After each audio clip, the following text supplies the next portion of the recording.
Essa é a vida dos avestruzes.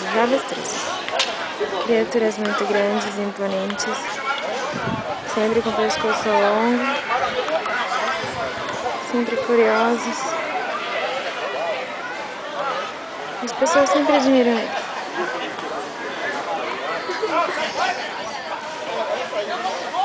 Eles não são da savana. Ficam por aqui mesmo, seus ovos ali muito caro. Lá dos avestruzes, tudo deles é aproveitado. Criaturas imponentes.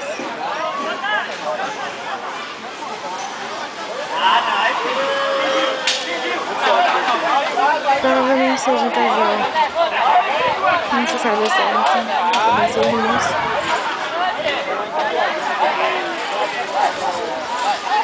Eles gostam de ficar próximos.